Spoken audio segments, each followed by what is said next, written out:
Salom. Meni bir gapim bor edi. Yo'q, men Birinchi aytay, men hammaylar. bir haftadan so'ng meni to'yim. Sizga taklifnoma yuboraman. Nega xafa bo'lyapsiz? Axir biz do'stmiz-ku. Quvonsangiz bo'lmaydimi? Tabriklar. Mayli, men ketdim.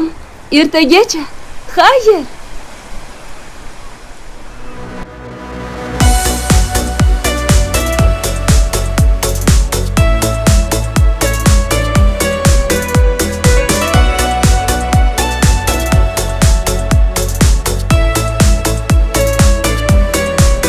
Sizga ko'ngil qo'yib malol keldikmi? Orzularni biz ham xayol bildikmi? Ayting ey go'zal, gunoh ish qildikmi?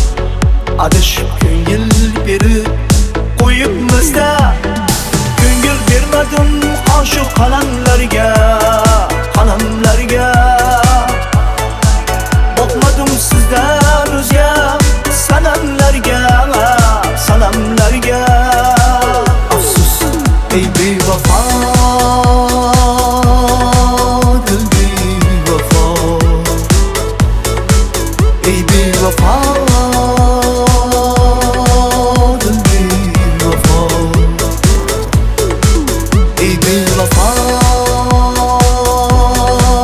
dil bevafo. Ey bevafo, dil bevafo.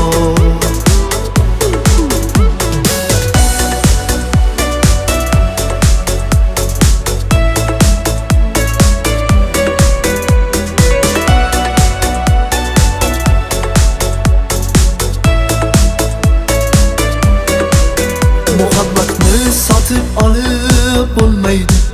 Majburlab yurakka solib bo'lmaydi. Kimga omad kelar, kimga kelmaydi. Adashib ko'ngil berib qo'yibmiz-da. Bevafodan qarang, hech farqingiz yo'q, farqingiz yo'q. Bo'ldi sevmayman, ko'nglingiz bo'lsin to'q, bo'lsin to'q.